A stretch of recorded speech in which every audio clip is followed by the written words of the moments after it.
Hi everyone, and welcome to the June MAPP webinar. My name is Dan Barry in Silver Spring. Today the topic of the webinar is NOAA Climate Reanalysis. The MAPP program funded a number of new reanalysis projects from the FY13 call for proposals, and we're going to hear a little bit about those projects which are just getting started, as well as about medium-range reforecasting and how that's related to next-generation reanalysis efforts. So we have three speakers today. We're going to hear first from Gil Compo, and he's going to talk a little bit about a task force that was formed, which is composed of the investigators who are working on those newly funded projects I mentioned before. He's also going to talk a little bit about some particular work that he's been doing for next-generation reanalysis, as well as the 20th century reanalysis, and talk about some of the projects that are represented by the task force. So he has a very large charge for only 15 minutes. And then after Gil, we'll hear from Arun Kumar, who's going to talk about next-generation efforts for NOAA Climate Reanalyses. And then finally, we'll hear from Tom Hamill, who, as I mentioned before, is going to talk about medium-range reforecasting and how that inspires next-generation reanalysis products. So starting with Gil. Gil, you on the line? I'm here. Okay, great. I'm going to transfer control over to your computer.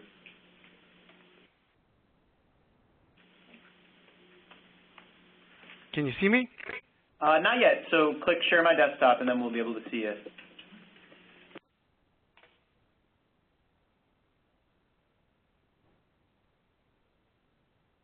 How do we do this time? It looks great. Thanks, Gil. So whenever you're ready, go ahead. Okay. Thanks, everybody, for coming on to this webinar. So I'm going to be talking about the NOAA Climate Reanalysis Task Force. I'll give some description of its activities and some examples from a Stratospheric Ozone project and also from some work we've been doing on the Pacific Walker Circulation. The overall mission of the task force is to address outstanding issues in atmospheric, oceanic, and land reanalysis, and we're working to develop a greater degree of integration among Earth system reanalysis components, and we're also integrating with national and international efforts. And the leads are Arun Kumar, who will be speaking shortly, and myself, and we have co-leads Jim Carton and Mike Eck. And at this website, you can read more about the task force and the projects. And one of the things that we're using, one of the tools we're using to facilitate our work is the reanalyses.org website, which you're all welcome to join. And we have monthly telecons that use that website and have discussions. I'm showing you now the list of members. We have members from NOAA, various parts of NOAA, from universities, and from research laboratories. We also have affiliates. Mike Basilovich from NASA Goddard helps us tie into NASA's efforts, and Dick D from ECMWF helps us tie into the European efforts in reanalysis. The projects that Dan mentioned, there are 7 of them, and Arun will be speaking about research towards the next generation of NOAA Climate Reanalyses coming up in just a few minutes. And then Michael Eck leads a project on land reanalysis, and Jim Carton leads a project on ocean reanalysis. I'll be talking about the work that we're doing to improve the prognostic ozone parameterization in the NCEP global model and coupled model. Craig Long leads a project to improve stratospheric processes. Lee-San Yu leads a project to look at air, sea, heat, freshwater, and momentum fluxes. And Shiquan Dong leads a project to diagnose and quantify uncertainties in clouds, precipitation, and radiation. And these can be grouped into projects that are looking to improve reanalysis components in the atmosphere, land, and ocean. And then we have 2 projects that are trying to improve the stratosphere in various ways, and 2 projects that are providing diagnoses that will help to evaluate and hopefully speed improvements. The reanalysis that I'd like to introduce to you that we have right now, among others, is the 20th Century Reanalysis project that now goes back to 1871. And this is an international project that we lead to produce 4-dimensional reanalysis data sets. It's intended for climate applications going back to the 19th century, and we're using an ensemble Kalman filter, and we only assimilate surface pressure observations. No other observations are assimilated. And this is what allows us to go back fairly consistently to the 19th century. The research that we're talking about now with the task force should lead to improved historical reanalyses back to 1850, and this will be part of the suite of NOAA climate reanalyses that Arun will be talking about shortly. In the pictures here, I'm showing you one example from a heat wave over the United States in July of 1936, and it was a fairly deadly heat wave. The reanalysis assimilating only surface pressure is able to get the spatial extent of the heat wave over the week, and then in the time series you can see the station data from Bismarck indicated by the star, and the blue curve is showing you the reanalysis data. The reanalysis is able to get the onset of the heat wave fairly well, its overall intensity, although it doesn't capture these more synoptic variations, and it looks like it makes it cool down a little too soon, although there's some bias here apparently. But we see that we get some of the temperature extremes despite having assimilated only pressure. And so we obtain these, at the time they were the first ever from the surface to the tropopause 6-hourly fields back to the beginning of the 20th century and now the 19th century. Because we're using an ensemble system, you get estimates of uncertainties in every quantity at every time at every grid point, and you can also get uncertainties in derived quantities like storm tracks. And these are being used for a variety of purposes, and I'm going to talk about the Pacific Walker circulation in just a few minutes. First, I'd like to describe the ozone project that I'm leading with a great team of co-PIs, Jeff Whitaker here at NOAA Earth System Research Laboratory, and Prashant Sardeshmukh, also at the University of Colorado, and here at Earth System Research Laboratory, Craig Long at the NCEP Climate Prediction Center, and Srinivas Murthy and Sarah Liu at NCEP's Environmental Modeling Center, and John McCormick at the Naval Research Laboratory. And we have an international collaborator, Stefan Bronnemann, who's now at the University of Bern. And this parameterization is coming from the Naval Research Laboratory's Chem2D ozone photochemistry parameterization that John McCormick and his colleagues had developed. And the Chem2D OPP is based on gas phase chemistry around the time of the year 2000. It's the same approach that ECMWF is using. And it does include effects from ozone depletion from CFCs in two different ways. The equation that I want to share with you that we're using is the time rate of change of the prognostic ozone mixing ratio indicated by Kai here is some function of production minus loss. And in this parameterization, that equation is parameterized from a Taylor series linearized about a reference state. And these are the overbars here. So you get 4 terms in the initial parameterization: a mean production minus loss, the production minus loss that depends on the prognostic ozone mixing ratio itself, a dependence on temperature, and a dependence on the column ozone. In NCEP's current global forecast system, GFS, the atmosphere land model, only the first 2 terms are used. And I won't go and describe all this, but I want to point out that this partial Chem2D OPP was used in the 20th century reanalysis, so that pressure-only assimilation has prognostic ozone. It's used in the operational forecast system, and it's also used in the atmosphere of the climate forecast system reanalysis and also the operational climate forecast system V2. So you might ask, well, how well did this parameterization do in the 20th century reanalysis? And here I'm showing you one example from a larger work that Stefan Bronnemann led in 2012. Here I'm showing you measurements in purple of the daily column ozone from Arosa, Switzerland. And this is going from December 1939 to February 1940. And this period happens to be characterized by a severe cold air outbreak over Switzerland. In green, I'm showing you the total column ozone from the 20th century reanalysis, the nearest grid point to Arosa. And in blue is the 20 CR interpolated to Arosa. And you can see overall there is pretty good agreement between these two. And that agreement's summarized in the right-hand panel, the scatter plot, where over the period 1924 to 1963, we had data for EROSA and could compare to 20CR, and the correlation is about 0.6. You can see that 20CR doesn't seem to capture some of the extremes that the measurements hold, but it has overall large-scale fluctuations that reflect the ozone highs, such as associated with cold air outbreaks. And when we look around the globe more, we find that there are pretty high correlations, like this 0.6, in the northern hemisphere mid-latitudes, where dynamics are an important contributor to the ozone variations. But there's some issues with what we've done here. The reference state in the parameterization, the ozone, the temperature, if that were to be included, and the coefficients in the parameterization include the chemistry arising from chlorofluorocarbons. We've used the same parameterization back to 1871, when chlorofluorocarbons hadn't been invented yet. So in this project, we're going to be developing new coefficients and an appropriate climatology for the period before there's widespread CFC usage.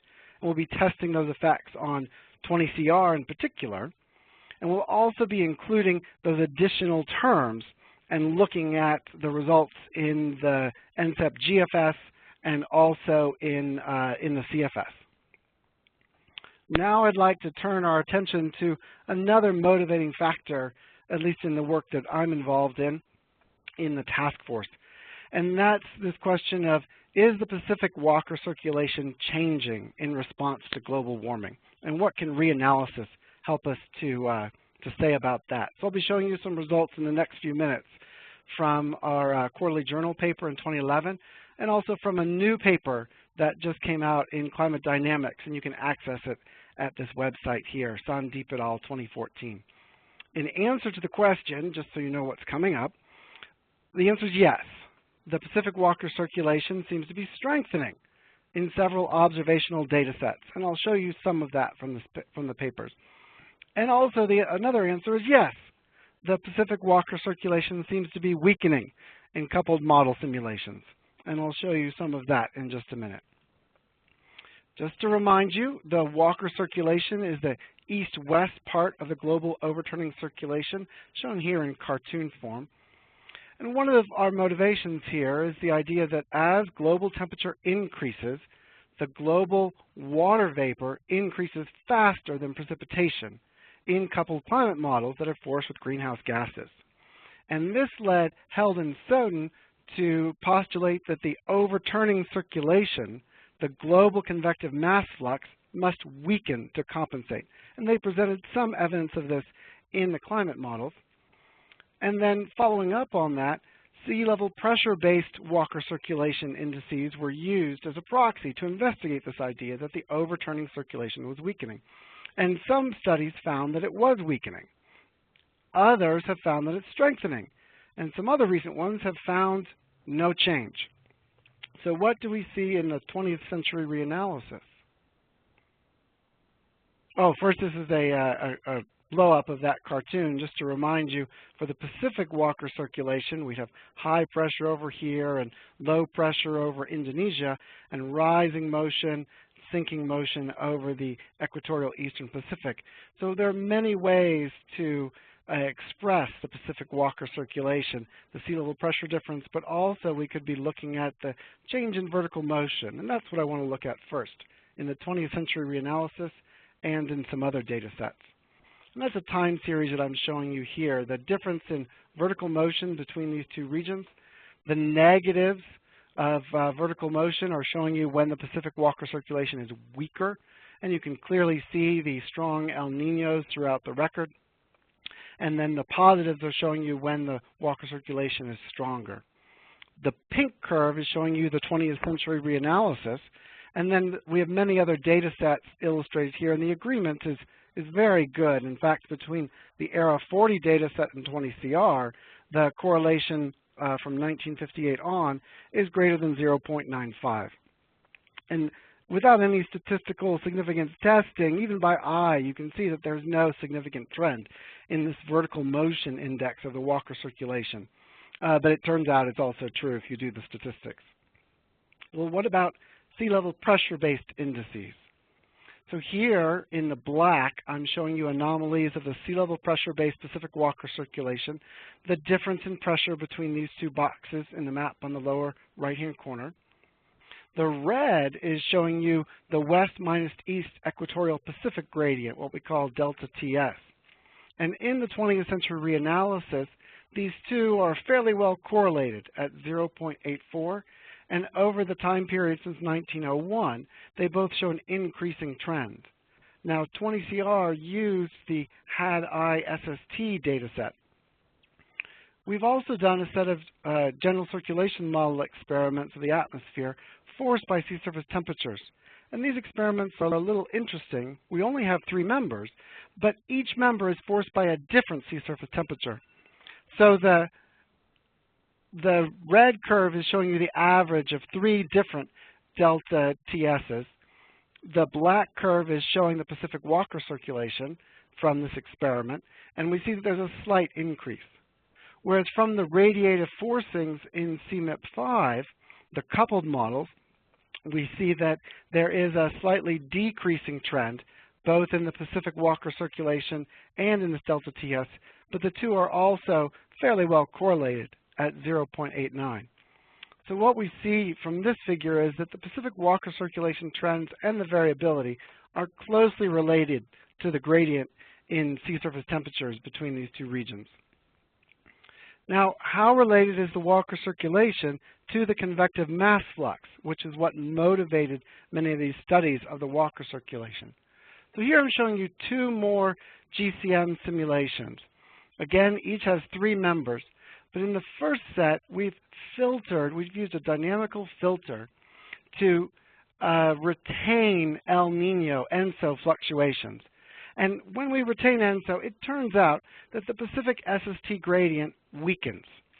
In that configuration, we find that we have in the black a weakening Walker circulation, in the red a weakening tropical convective mass flux, in the blue a weakening global convective mass flux. Very similar to what we see when we look at the coupled climate models. If we filter the SSTs to remove ENSO, we have a strengthening Pacific Walker circulation in the black, but we still see a weakening tropical convective mass flux and a weakening global convective mass flux. And what this and other items in the paper show is that the global convective mass flux decreases as the globe warms, regardless of whether the Pacific Walker circulation weakens or strengthens. So I see that my time is up, so I'd like to conclude. So I've given you a short overview of the NOAA Climate Reanalysis Task Force and how it's researching reanalysis improvements and outstanding issues, and presented 2 examples, the Stratospheric Ozone example and the Pacific Walker circulation. And our gas phase stratospheric ozone parameterization that's used in the NCEP GFS, 20CR, and CFSR can be improved by being made time aware, such as accounting for the time before CFCs, and it can account for additional chemistry. Then I've shown you that the Pacific Walker circulation trends and variability depends on definition. And the SLP definition is closely related to the sea surface temperature gradient, and it's almost unrelated even to the tropical overturning circulation. So we conclude that the SLP-based Pacific Walker Circulation Index is not a proxy for the global or tropical convective mass flux. Global arguments cannot be applied to regional circulations. We find some strengthening of the Walker circulation when we use the SLP-based index, and both the atmospheric general circulation models and the coupled models agree that the global and tropical convective mass flux is weakening. And we're using some of these studies as towards goals of improving reanalysis. We need to improve the representation and reduce the uncertainty of climate trends, such as the global overturning circulation, and improve the stratosphere. And thank you very much for your attention. I apologize for going over time. No, thanks a lot, Gil. You're really not that much over time, and that was a lot to fit in, so thank you very much. You're welcome. For those who are on the line, on the phone line, attending virtually, please send questions to me using the chat feature in WebEx. You can access that by going to the top of your screen. There's a drop-down menu. click chat and then send me a message. In the meantime, while we wait for questions, does anyone here in the room have a question for Gil? I do. When you adjust for the CFC, do you have any expectations of how that will change the results? I'm not sure. One thing that we notice is that the 20 CR ozone is biased low, and we know that the GFS itself loses ozone. I didn't have time to show that figure, but Craig Long shows here the bias in ozone forecast as a function of forecast hour, and you can see the loss of ozone here. And so when we include the additional terms, I think we're going to see more ozone. And when we don't have ozone depleting CFC, I think we'll also see more ozone. So there could be more than one way to get more ozone. In the southern hemisphere, the bias is particularly bad.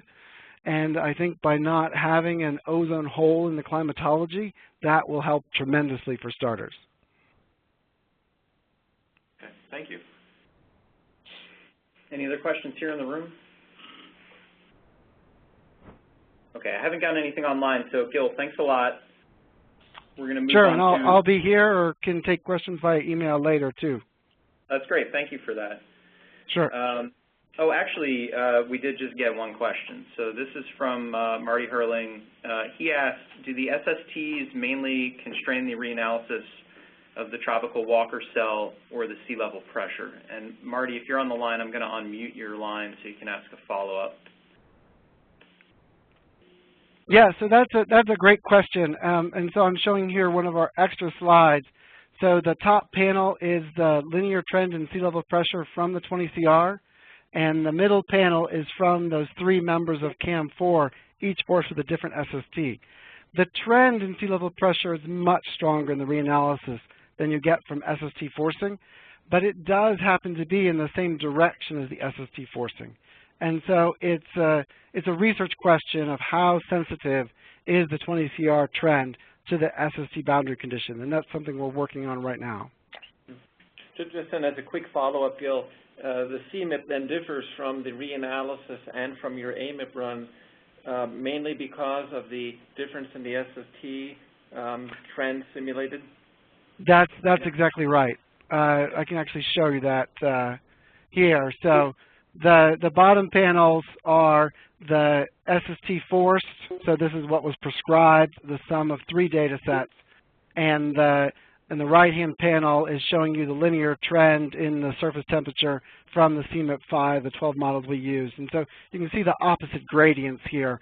It's warmer in the east and weaker in the west, and that's tightly coupled to what we see in its Walker circulation or in its SLP trends, but not nearly as related to what we see in, say, vertical motion or in the convective mass flux. Thank you. Great. Gil, thanks a lot, and Marty and Neil, thanks for the questions. So we'll move along now to Arun. Arun, are you on the line? Yeah. Okay, I'm going to transfer control over to your desktop.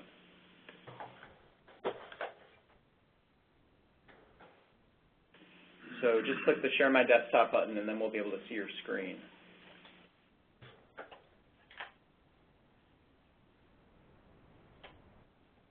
You have a nice, clean desktop, Arun.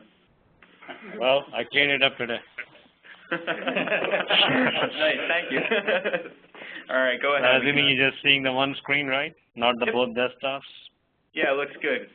Okay, so thanks, Ben, and thanks for everybody else for listening in. So I'm going to describe a proposal which is funded by the MAPP program, and Gil already talked about it. It's related to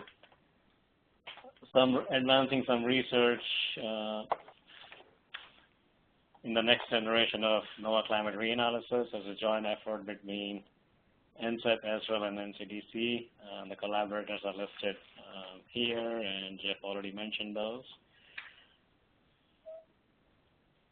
So in terms of the outline of the brief outline of this talk, so I'll start with why you want to do this, give you some backgrounds of the NOAA history of the NOAA various NOAA reanalysis, what are the shortcomings right now, why you want to do this, and give you a summary of what research we are proposing in terms of the simulation infrastructure and what kind of questions we are trying to pose, or what the outcomes we want to get out of this proposal, and then lastly connecting this with a unified NOAA reanalysis approach. And this will should lead into the Tom's talk, which is more related to doing a reanalysis for the weather side and producing the hindcast for the short medium range prediction. What I am talking about is more the climate reanalysis. So this will provide some kind of a connection with what Tom is doing and proposing and what we are trying to do in terms of climate reanalysis activity. Just a basic outline what analysis is. So you make a 6-hour guess forecast, you bring in all the observations, constrain the guess forecast by the observations, and produce a new global analysis of the atmosphere and other components of the Earth system, and then start from there to produce the next 6-hour forecast. And the forecast drifts away from the analysis because of the model biases and errors, and then again you bring in the observations to constrain what model guess is. So this is a very basic activity for the NWP. It's fairly fast-paced in terms that this happens every 6 hours. Things are very automated and go the way they're set up. In the climate reanalysis, you just redo the same what you do for the operational weather prediction, but go back in time, take all the observations you have, create a history of the analysis system based on a fixed model. There are a few advantages or differences you can think of. So you can definitely utilize delayed observations, which were either not available during the real-time forecast or have been quality controlled at a later time, so they could be included in the reanalysis systems. You also have the opportunity to use symmetric time windows while you're doing the climate reanalysis in of the history and not working in the real time. So there are some differences between doing the climate reanalysis and the real-time analysis for doing the weather forecasts. So NOAA and NCEP has been engaged in reanalysis effort for a long time. So it's a list of 4 or 5 efforts we had in past 20, 25 years or so. So first reanalysis was NCEP NCAR reanalysis, was initiated in 1995. We're still running operationally and produces fields every day in real time and gets distributed to the user community. It's fairly popular still in looking at the tropospheric variability and the evolution of the climate. The next one was the NCEP DOE reanalysis and the North American regional reanalysis. The 2 most recent ones is the one Gil described as 20th century reanalysis, 20CR, and a climate forecast system reanalysis, which was initiated in 2007. It's now running operationally at NCEP. Some shortcomings, and I'll show you some examples. So one basic shortcoming in terms of infrastructure or logistics was that Estrel, which did the 20CR, and CFSR, which was done at NCEP, were using different models for the atmosphere and different data simulation systems. So this is sort of comes out like a lack of coordination across NOAA and waste of limited resources on maintaining or developing 2 different assimilation systems. So this is one particular thing we're going to rectify as part of this proposal. CFSR, which was done at NCEP, suffered from various discontinuities in the climate records, and some were due to the way the system was set up.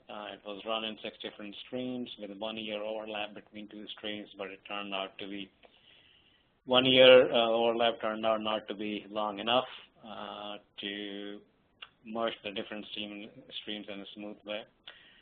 Other issue or discontinuities in the climate data record is because of the as the new observational platforms come in, they could lead to discontinuities in the climate trends. This is generally a problem across all the climate reanalysis, and you have to be sort of careful and do some iterations and try to figure out how to minimize these these issues. So next slide, we're just showing you some examples.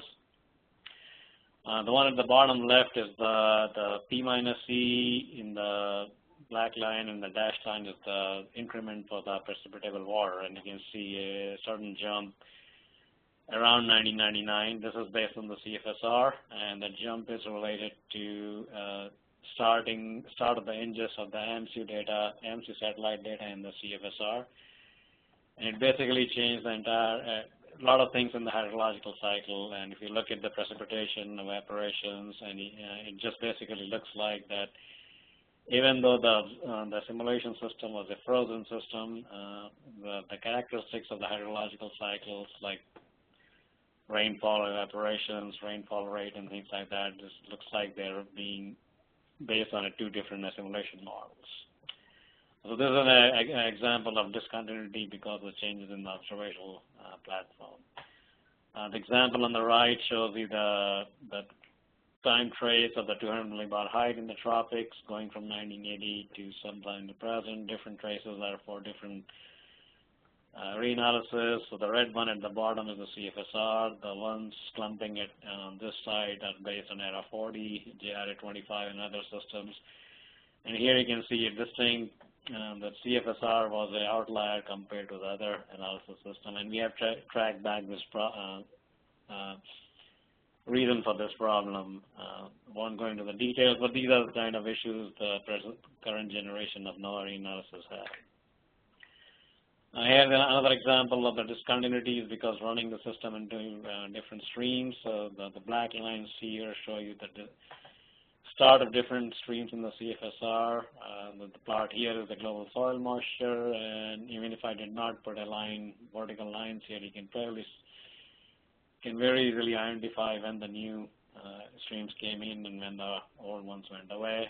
The example on the right is the stratospheric temperature, and again, you can see the boundaries across different streams, and these make products from this particular NOAA Reanalysis sort of unsuitable for some of the monitoring some of the climate trends we are interested in.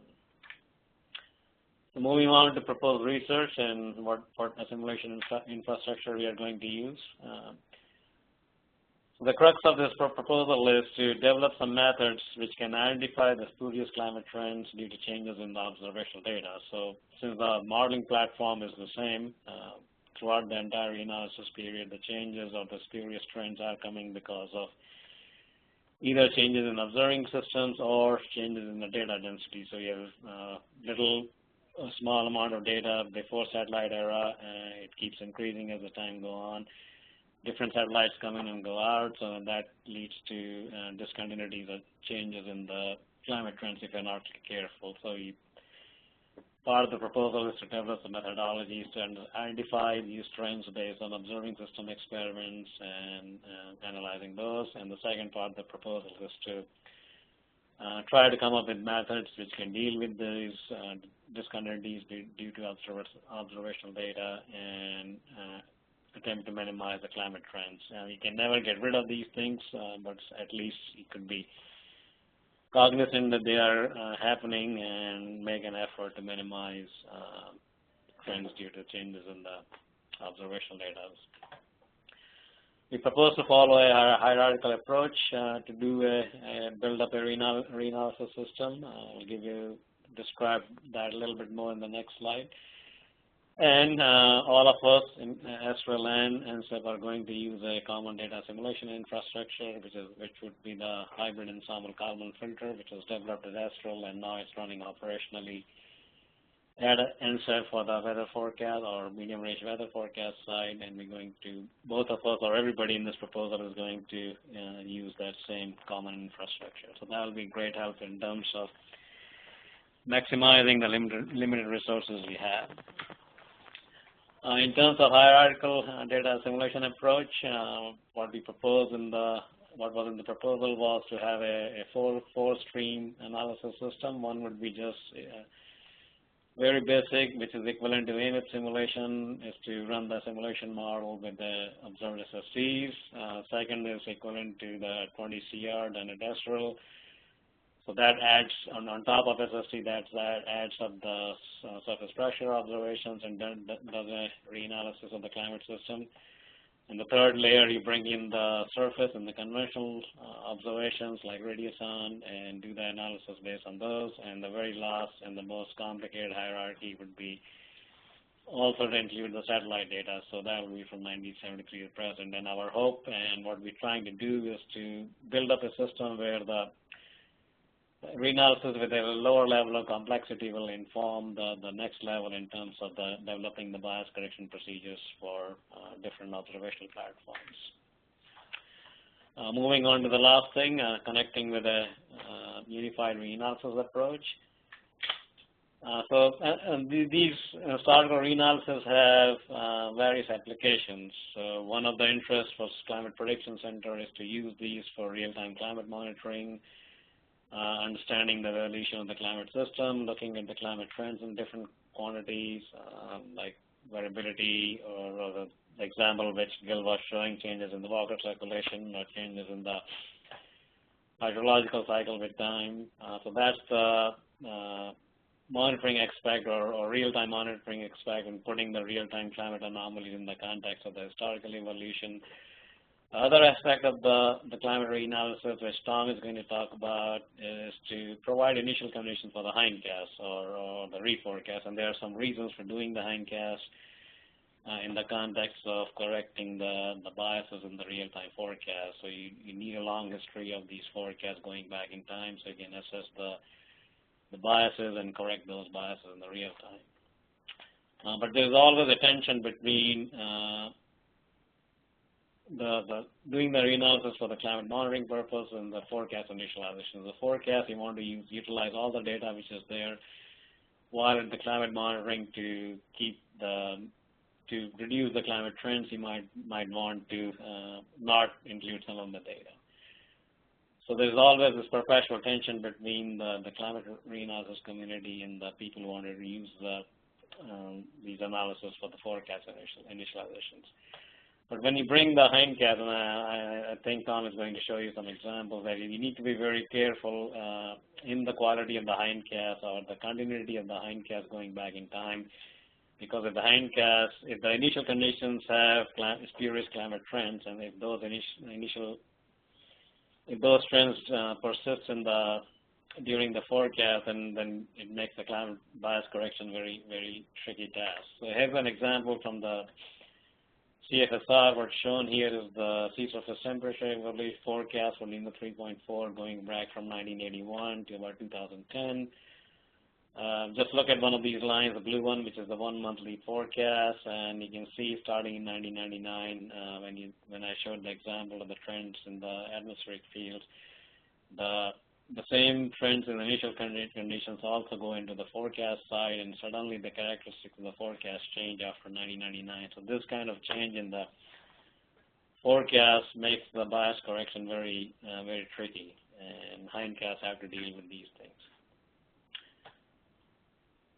So the last slide here, so if you're doing the hindcast associated with the real-time forecast, you have to be very careful in coming up, even doing the doing the analysis for the purpose of initializing the forecast. So if you're not careful, basically you can nullify all the work you did in terms of doing the hindcast and trying to use those to correct the real-time forecast. So that's the weather or the short-range forecast need for doing the climate reanalysis. And I think we can come up with some ways of designing this hierarchical reanalysis system which can satisfy the needs of both climate community and the forecast community. That's all I have. Thank you very much. And if any question, I can answer. Or thank you, Arun. We do have a question from Mike Vasilovich. So, Mike, are you on the line? Yes, I am. Can you hear me? Yeah. Sounds good. Go ahead and ask your question. Sure. Hey, Arun, you showed the jump in the CFSR, PWAT, and P-E. Has that been attributed to any specific channel, or is there going to be any channel exclusions or corrections for future reanalyses and something like that? Right. So we compared this with the arrow interim, and there is a exclusion of a particular channel which helps this. I don't quite remember which one it is, but so yeah, you can play with excluding particular channel, and you can reduce this jump, and that has been the experience with the arrow interim analysis. So your answer is yes. Thanks for the question, Mike. I haven't received any other questions from virtual attendees. Are there any questions here in the room?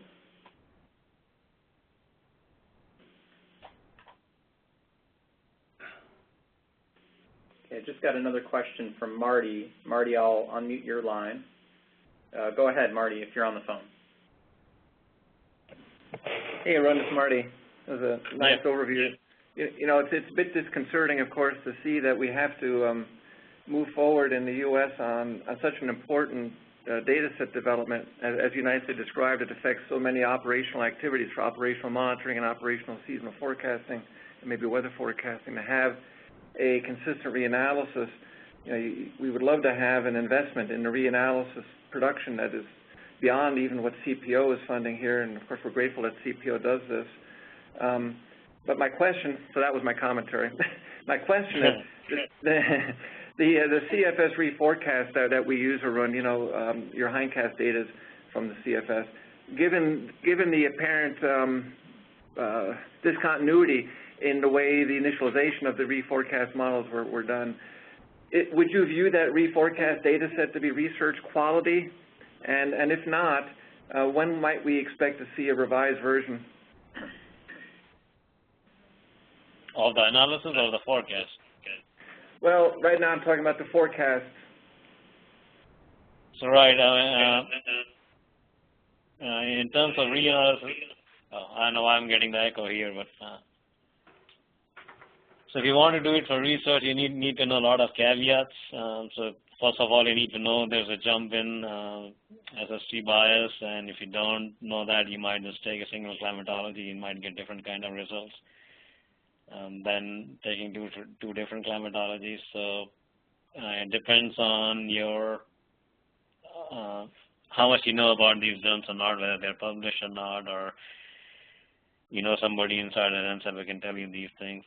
In terms of correcting these things, the next projected upgrade for CFS is somewhere around 2018.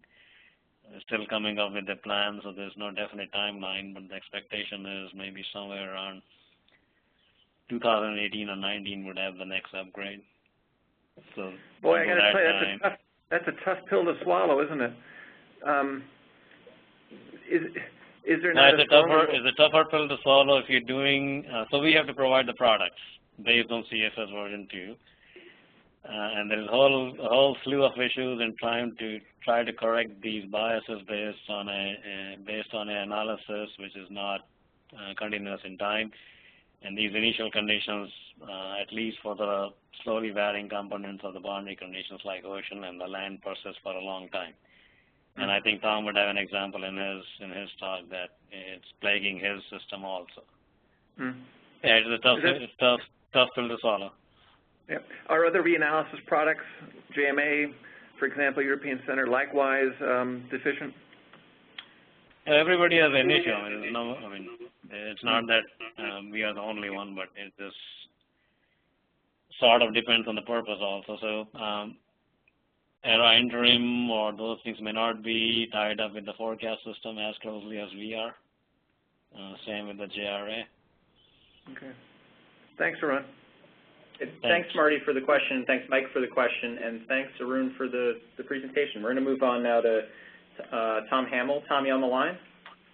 Yes, I am. Can you hear me okay? Yeah, it sounds good. I'm going to transfer control over to your computer now. Okay. Pull this up here. So thank you for the opportunity to talk here. And let's see if we don't get an echo this time. Climate has been a primary driver for reanalysis applications in the past, but as we go forward, I think that weather reforecasting, the post-processing of weather forecasts that depend upon reanalysis for initialization will become another driver. To just refresh your memory on statistical post-processing, of course, NOAA has a long history of doing this, as do other agencies, starting with MOSS back in the late 60s, early 70s. The idea is your current forecast is adjusted using the discrepancies between past forecasts and observations. Well, for a short-term temperature forecast, a small training sample is adequate, but if you're talking about a much longer lead forecast where there's a lot of noise due to chaotic error growth and such, and small signal, it helps to have a lot of samples. And another problem for those long lead forecasts is that errors are correlated at large scales, so you can't supplement your data with data from another location nearby and truly have independent measurements there. Another application that's particularly challenging if you only have a short amount of training data are rare events such as heavy precipitation or severe weather. Now here is an example of the sort of benefits that we have achieved with reforecast calibration. In this case, this is looking at the top 5% of the forecasts. On the left-hand side are skill curves for different months of the year and different lead times in the different colors. And then on the right is the raw guidance coming out of the ensemble system, the GEFS system. Now, perhaps the GEFS system looks a little bit worse here because than you might see looking at actual weather maps. In measuring things probabilistically, we penalize over sharpness of the forecasts, over specificity. So if you're forecasting 100% probability of over 10 millimeters and the rainfall is 9.9 millimeters, you incur a huge penalty there. So having these retrospective forecasts can be very, very useful. This data set that we used here was retrospective forecasts for the GEFS system every day from 1985 to current, though in this application I only went back and used the data from 2002 forward, where we had coincident stage 4 and CCPA data. The forecasts after post-processing can also be tremendously improved in terms of their reliability. You can see basically going out on a limb and forecasting high probabilities in the raw data isn't very useful in that you often go out on a limb and those forecasts don't verify. You forecast 100% probability, and they occur something more like 55% of the time, whereas we go out on a limb less frequently at those high probabilities. The forecast is less sharp, but it's extremely reliable after that post-processing. The post-process guidance has been found by others, here an example from CPC, to be extremely valuable in their forecast operations. So even compared to that manual blending of guidance that they produce, the calibrated GEFS reforecast data is more skillful than that. And it's also more skillful than a multi-model combination from the North American Ensemble Forecast System, this combination of Canadian and US data. The lengthy reforecasts also open the potential for having new products developed. Here's an experimental product for tornado probability. This was the day of the Tuscaloosa tornado outbreak in 2011. And this is a 6-day lead time forecast of that event. What we're doing here is we're using large-scale predictors such as the shear and the cape to infer tornado probabilities and train that on the past data. Now, there are significant computational issues with reforecasts. The computational expense and the hard disk that you would need to make that readily available to customers. And there are also other challenges. You'd like coincident verification data, high-quality verifications and analyses of the things that you're looking to train against for precipitation, for severe weather, for surface temperature and winds and such. And then of importance, of course, here is the necessity of a consistent way of initializing your forecasts for those dates in the past. And here's an example of a challenge here. For data up to about 2011, we initialized from the CFSR, and then in 2011 we started taking the real-time GSI. And in a region here over Texas and Louisiana, we're looking at the day one temperature bias minus the observations in that region. And you can see before 2011, that temperature difference was relatively moderate in the summer, but after 2011, it changed significantly. So you can imagine here in 2014, if we're making products that use data before 2010, we could be actually making things somewhat worse because of that statistical inconsistency here. So we wrote a white paper that made recommendations on reforecasting, and that touched upon reanalyses. And before discussing the recommendations of that white paper that have to do with reanalyses, let me talk a little bit about reforecasting. First, we wanted to try to find a way for NCEP to buy into this, and I think one of the hurdles to buying into this is the computational expense of doing reforecasts. And what I'm showing you here is that you don't necessarily need for all applications over 2 decades. For the shorter range forecasts, it looks like the skill is starting to saturate after you have 10 years or so of training data, though it still helps a little bit to have more.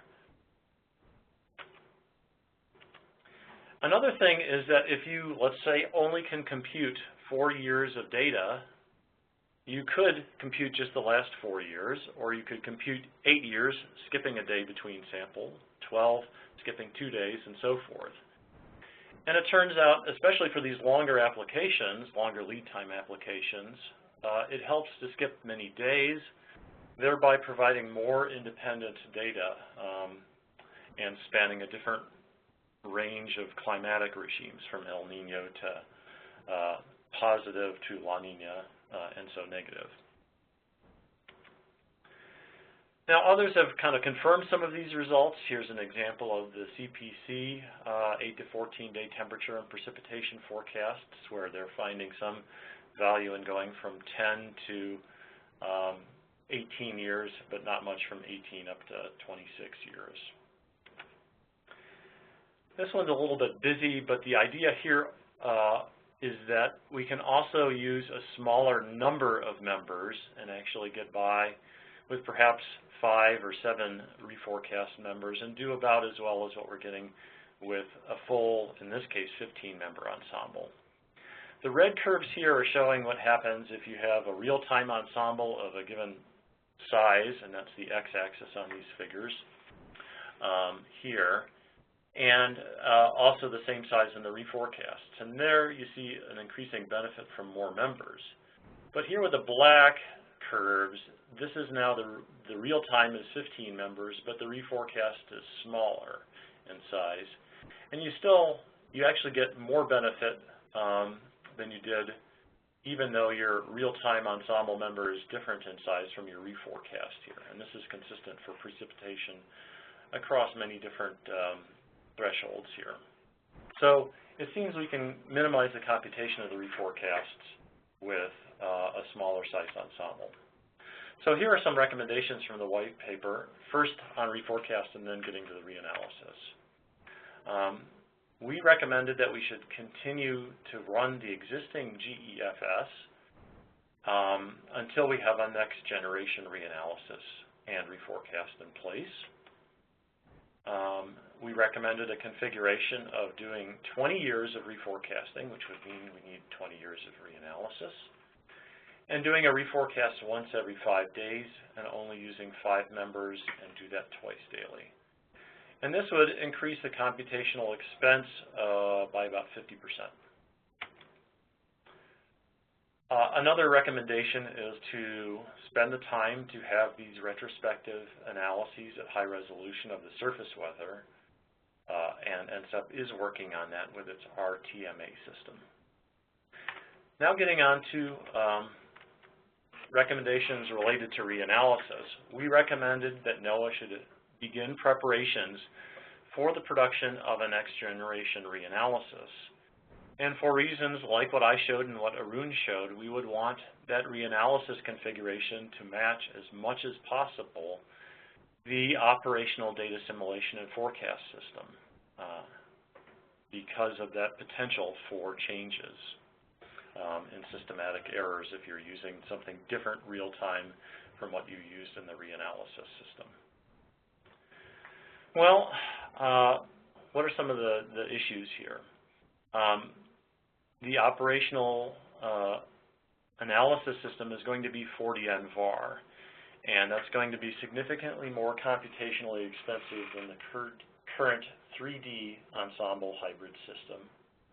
Where would we get the cycles that we need to do this at a reasonable, meaning high resolution? Steve Lord from OS&T has suggested that we could potentially buy the existing WCOAST computers after they're replaced and then run them ourselves or lease, I guess, buy the computers but then continue a maintenance contract and then do reanalyses on a computer system like that. There are certainly other options such as cloud computing, but this might well be an affordable option to find the CPU cycles that we're currently struggling to find. And as for people, others have, like ECMWF, have close to 10 FTEs, and that may be more than one project could support. Maybe we could split the costs between several projects. We have a new R2O project funded in the Weather Service. Maybe that could pay for part. Maybe OAR could pay for the ongoing research. Maybe EMC or external users could also pay. We also would like to see a regular reanalysis program, not do these as one-offs, but after you're done generating one reanalysis, leverage the people that you've hired to learn about the deficiencies and prepare for that next reanalysis, and to do this more frequently and more regularly. Now, it appears that the sort of climate reanalysis, like Gil talked about earlier, are going to be much different. They'll use different sets of observations, extend over a much longer period of time, and probably be at somewhat reduced resolution. But I think that there's so much commonality that the weather-motivated and climate-motivated reanalysis programs ought to be working together. So thank you for your attention here. Just to reemphasize, we feel that reanalyses do have a role for weather applications as well as climate. And philosophically speaking, post-processing and reanalysis are really not yet considered to be integral parts of the regular NWP process, but maybe they should be. Maybe we should be giving that same regular attention and detail to reanalysis development and post-processing. Finally, there's a white paper with more background information if you're curious. Thanks. Okay, thanks a lot, Tom. Any questions here in the room while we see if questions come in online? Tom, hi, this is Wayne Higgins. Thank you for a very nice talk. I was intrigued by your point about Steve Lord and the purchase of the WCOAST machine. Have you, I mean, has that been a recent engagement, and do you have some sense of what kind of costs we're talking about here? I was afraid you were going to ask that, because I specifically asked Steve if he was confident enough to share those cost estimates. And he said, no, probably not yet. But I'll just say ballpark a few millions upfront cost, and then a few $100,000 for recurring cost is sort of a guess at this point. Yeah, I mean, it strikes me that that is an option that we should certainly discuss broadly across the agency, because I very much resonate with your point about, you know, these should not be one-offs. So anyway, thanks for that. You're welcome. I think that's what ECMWF has been doing. They keep the old one for the reanalysis and get on with the new system for the forecasting part. on operational forecasting. Yeah, it makes sense. Thanks for the question, Wayne. Any other questions here in the room? Okay, I haven't seen anything online, so Tom, thanks a lot for presenting. Thanks to all three of the speakers for presenting today. This is the final webinar in the current MAPP series, so we're going to get started again in the fall. We'll be planning that series over the summer, so please stay tuned. I'll be sending invites out. We've had 11 webinars since October, and including today, we had over 700 people attend the webinar series. So it's been growing. This is the third year we've done it, and we're definitely planning on doing it next year. We're thinking about how to scope it, something a little bit different than what we've done in years past.